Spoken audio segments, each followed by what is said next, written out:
هل أتاك حديث الغاشية وجوه يومئذ خاشعة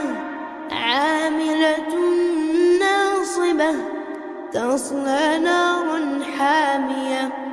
تسقى من عين آنية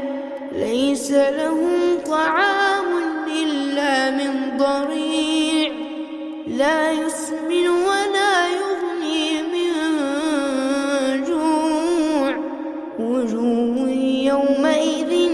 ناعمة لسعيها راضية في جنة عالية لا تسمع فيها لاغية فيها عين جارية